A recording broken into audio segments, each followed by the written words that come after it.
السلام عليكم، إن شاء الله النهارده هنعمل مع بعض طريقة كيكة السفندي أو اليوسفي بطريقة سهلة وبسيطة جدًا، يالّا بينا نبدأ على طول، بس قبل ما نبدأ ما تنسوش تصلّوا على النبي وتعملوا لايك على الفيديو. أول حاجة معانا 4 وحدات من السفندي، يُفضّل يكون السفندي البلدي عشان بيكون طعمه مسكّر مش مُر. بعد كده هنبدأ نفتحه من المنتصف زي ما أنتم شايفين كده، ونبدأ نطلّع البذر كلّه اللي فيه، لإن البذر ده هو اللي بيسبب المرارة، لازم ننضّفه كويس منّه. مجرد ما تفتحيه من النُص هيبدأ يبان لِك كل البذر الموجود فيه، فتبدأ تنضّفيه بطرف السكينة زي ما أنتِ شايفة معايا كده، وهنكرر نفس الخطوة في الباقي لحد ما نخلّصهم كلّهم، يكون معانا كلّهم متشال منهم البذر. بعد كده هنجيب الخلاط بتاعنا ونحط فيه السفندي اللي إحنا نضّفناه من البذر كويس جدًا. عايزة أقول لِك إنِّك ممكن تعصريه يدوي زي البرتقان بالضبط لو أنتِ مش حابة تعمليه بالطريقة ديّة. بعد كده معايا قشر سفندياية واحدة، هو ده اللي هيدّيني اللون الأصفر الحلو. نشغّل خلاط عليهم، لو لقيتِ الخلاط مش راضي يلِف معاكِ، حطّي له بالكتير ربع كوباية مَيّة هيبدأ يشتغل على طول، ونضربهم كويس جدًا لحد ما ينعموا ويتحولوا لعصير، مش بنضيف سكر ولا أي حاجة تانية. بعد كده هناخده نصفّيه كويس من أي شوائب فيه،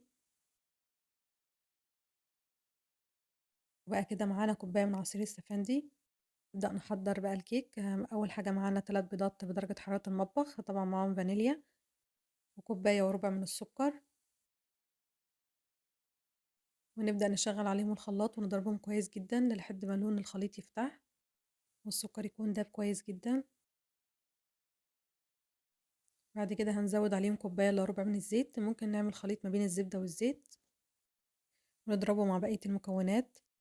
بعد كده هنبدأ نزوّد كوباية من عصير السفندي اللي إحنا عملناه ونخلطهم كويس جدًا مع بعض ونتأكد إن السكر داب كويس جدًا، ما عادش فيه أي حبيبات، لإن الحبيبات دي ممكن تعمل لنا غمقان في الكيك. بعد كده هنبدأ نحضّر المواد الجافة عبارة عن كوبايتين ونُص من الدقيق المنخول، عليهم معلقتين كبار من النشا. أنا عملت معاكم المرّة اللي فاتت كيكة البرتقال بالطريقة التقليدية، هنعملها النهارده بإضافة النشا. ومعانا كيس من البيكنج باودر أو كيس من الكيك شيف المتوفر عندِك. وطبعًا ما ننساش رشة الملح. نقلب المواد الجافة كويس جدًا مع بعض، ويُفضّل نخلُهم كمان مرّة قبل ما نضيفهم للكيك. بعد كده هنبدأ ننزل بالمواد السايلة في الطبق. أنتم عارفين ليه سمّوه سفندي عندنا في مصر؟ لإن اللي جابه عندنا في مصر كان اسمه يوسف أفندي، كان في عصر محمد علي، ودخّله لمصر لإنه كان في بعثة وقتها، والفاكهة دي شافها هناك وجابها، ونسبوها ليها باسمه، سموها يوسف أفندي، بس إحنا المصريين دمجناها مع بعض وسميناها سفندي. كل بلد ليها اسم معيّن في فاكهة السفندي، قولوا لي في بلدكم اسمه إيه؟ بعد كده بننزل بخليط المواد الجافة على المواد السايلة بالتدريج، ونبدأ نقلب بالمضرب اليدوي. ونخلّص المواد الجافة ونقلّب لحد ما نوصل لخليط الكيك اللي أنتم شايفينه معايا ده، لا خليط تقيل ولا خليط خفيف.